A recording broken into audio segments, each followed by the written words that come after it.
Hola amigos, ¿qué tal? Les habla el Dr. Elmer Luna. Bienvenidos a mi canal de YouTube sobre histología humana. En esta ocasión les voy a hablar sobre la polaridad celular.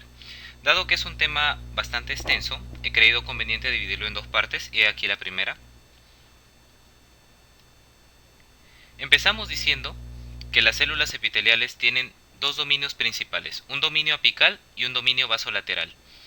El dominio apical viene a estar dado hacia la luz, mientras que el dominio vasolateral está en la parte lateral y en la parte basal de la célula.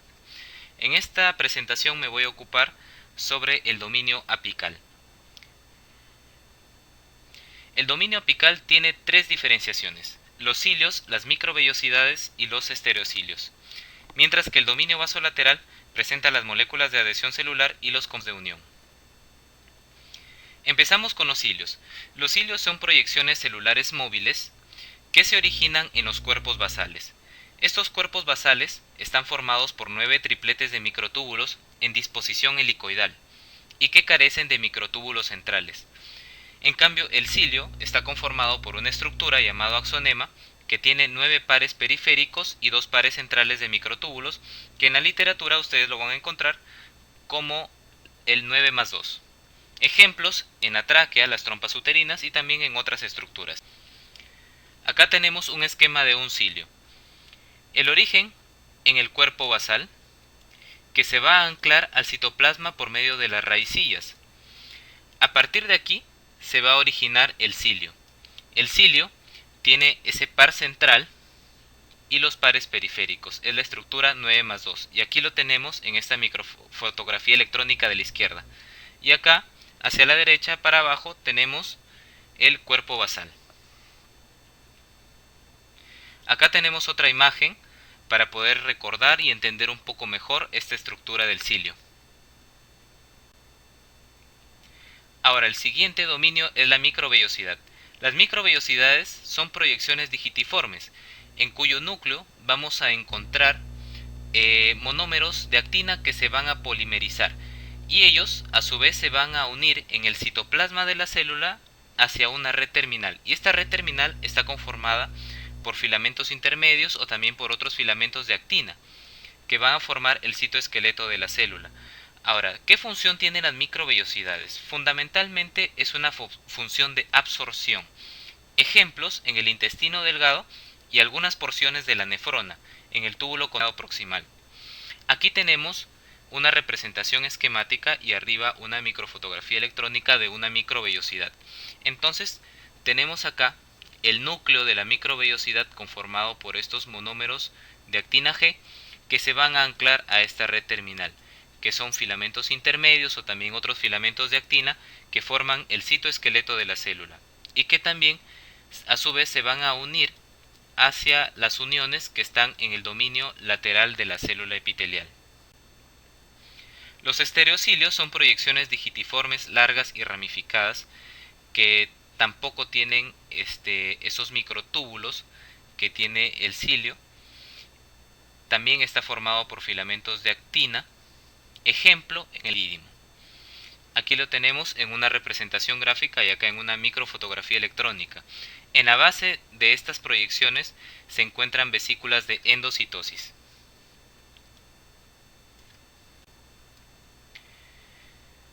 Bien, ahora vamos a hablar de las moléculas de adhesión celular. Existen dos grupos principales, aquellas dependientes de calcio y aquellas independientes de calcio. Dentro de las dependientes de calcio tenemos a dos, las caderinas y las selectinas. Y las independientes de calcio están las integrinas y la superficie de inmunoglobulinas. Acá las tenemos en una representación. Los cuatro grupos que he mencionado, cada una de ellas tiene dominios extracelulares, dominios transmembrana y dominios intracelulares. Empezamos con las caderinas. Las caderinas son moléculas de adhesión dependientes de calcio que participan en la morfogenia celular y también tienen un papel muy importante en la invasión hacia los tejidos por parte de los tumores, conocido como metástasis. Ahora, estas moléculas de caderina pueden formar dímeros y estos dímeros a su vez pueden unirse con otras caderinas presentes en la membrana celular de otra célula opuesta. Como generalmente, como ven acá, esta interacción es entre la misma molécula, entre una caderina y otra caderina, se le conoce como interacción transhomófila, y para eso necesita una secuencia de reconocimiento de aminoácidos que son la histidina, valina y alanina. Ahora, esta caderina se une a los filamentos de actina del citoplasma por medio de un complejo llamado el complejo de las cateninas, y que está formado por las cateninas alfa, la catenina beta, la catenina gamma y otras proteínas de unión a la actina, como la vinculina, la formina 1 y la alfa-actinina. Existen múltiples tipos de caderinas y dentro de ellos las más conocidas son la caderina E, que está en las superficies laterales de las células, en la formación de la zónula y la mácula adherente, la caderina N en el sistema nervioso central, el cristalino, músculo esquelético y cardíaco, y la caderina E en la placenta. Acá está este ejemplo para poder hablar un poquito más sobre estas interacciones entre estas moléculas cuando hablamos de la interacción transhomófila y transheterófila, para entenderlo un poco mejor. Transhomófila, cuando se unen dos moléculas similares, como ven acá por ejemplo las inmunoglobulinas, y acá dos caderinas de dos células distintas. Y cuando hablamos transheterófila, cuando son dos moléculas pero distintas, como en este caso una inmunoglobulina y una integrina. La selectina es un caso especial porque tiene una secuencia que va a reconocer oligosacáridos. La selectina pertenece al grupo de las lectinas y este tiene un dominio de reconocimiento de hidratos de carbono, que viene a ser un oligosacárido específico que puede estar unido a una proteína, y en ese caso se llama glucoproteína, o hacia un lípido llamado glucolípido. El calcio va a regular esta interacción. ¿En dónde participa? En la migración de leucocitos, ya que el leucocito tiene el antígeno sialil Lewis X, y este antígeno es un oligosacárido y va a funcionar como un ligando para esta selectina. También favorece la migración de los linfocitos tímicos a los ganglios linfáticos.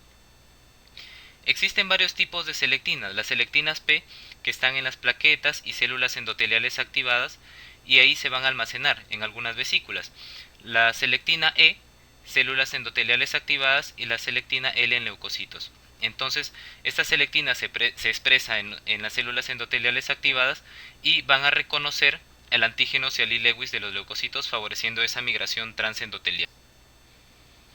La superfamilia de las inmunoglobulinas son otro grupo especial, ya que ellos pueden formar interacciones transhomófilas o transheterófilas, tienen dominios extracelulares muy variables que pueden ser muy cortos, como este de acá, que puede tener 1 o 2, y otros que pueden ser muy largos, que pueden tener de 3 a 6 o incluso más. Ellos participan en la segunda fase de la migración transendotelial, ya justamente cuando interaccionan con las integrinas para poder ya culminar esta fase de migración. Las integrinas se caracterizan porque son la única molécula que tiene una estructura heterodimérica, es decir, tienen una subunidad alfa y una subunidad beta, y cada una de ellas está codificada por un gen distinto. Se conocen en la actualidad aproximadamente 22 heterodímeros, 17 de tipo alfa y 8 de tipo beta. Ahora, esta integrina tiene un dominio intracelular citoplasmático que por medio de proteínas de unión a la actina como la talina, la alfa-actinina y la vinculina se unen a la actina, mientras que el dominio extracelular va a reconocer esta secuencia tripéptido de arginina, glicina, ácido aspartico presente en la fibronectina y la laminina, que son componentes de la matriz extracelular, ya que ellos se van a unir al mismo tiempo hacia determinados tipos de colágeno, como el colágeno tipo 4. Entonces tiene una función doble, una unión a la matriz extracelular y la unión hacia el citoesqueleto. Importancia: la migración en la embriogénesis, la interacción intercelular y también participan en el proceso del homing junto con la superfamilia de las inmunoglobulinas. Acá tenemos un resumen del homing. Tenemos acá al neutrófilo. Este neutrófilo va tranquilo acá por este capilar sanguíneo hasta que este antígeno, que es un hidrato de carbono, un oligosacárido, el antígeno Celil Lewis X, se va a unir hacia una selectina. Es por eso que esta primera fase se le conoce fase de selectinas, y lo que va a hacer es ralentizar su movimiento por medio del rodamiento. Va a empezar a rodar este neutrófilo. Se van adheriendo más antígenos y este rodamiento se va haciendo más y más hasta que finalmente ya intervienen las integrinas, donde ya esta unión se hace más cohesiva y va a favorecer la adhesión. Luego ya este leucocito va a poder migrar a través del espacio que queda entre las células endoteliales. A su vez, el citoplasma o el citoesqueleto de esta célula se va a reorganizar para poder aplanarse y poder migrar. Por último, tenemos otro tipo de proteínas que se llaman las proteínas Adán, constituidas por una desintegrina y una metaloproteinasa, que pueden invertir la unión de la célula a la matriz mediada por integrinas. Antes habíamos visto más bien moléculas que permitían la unión, más bien estas de acá van a favorecer la desunión entre las células. Funciones: por ejemplo, en la fecundación, en angiogenia, en la neurogenia, en el desarrollo cardíaco, en el cáncer, en la enfermedad de Alzheimer. Entonces tenemos que esta proteína, al igual que las moléculas de adhesión, también tiene un dominio intracelular, un dominio transmembrana y un dominio extracelular, siendo este dominio extracelular el que nos interesa un poco más, ya que tiene justamente esta porción de desintegrina y esta porción de metaloproteinasa. La porción desintegrina se va a unir a la integrina e impide la unión competitiva con la matriz extracelular. Ya habíamos visto que la integrina tiene doble función: unión al citoesqueleto y unión a la matriz extracelular. Aparte que también la desintegrina tiene esta secuencia RGD, que es muy parecida al veneno de serpiente. Entonces este de acá se va a unir hacia la glucoproteína GP2B3A de las plaquetas, de tal forma que las plaquetas ya no van a poder adherirse. Entonces va a producir un daño ahí, ya que las plaquetas, al no poder adherirse, pues va a alterar la coagulación.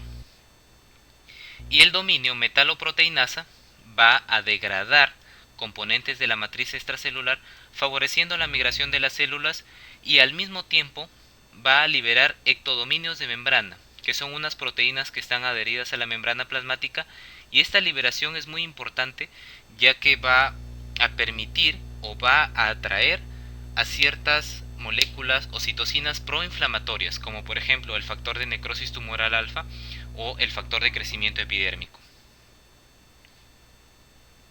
Muy bien amigos, gracias por su gentil atención, muchos éxitos y bendiciones. Les invito a suscribirse a mi canal para que vean más videos de histología humana. Hasta la próxima.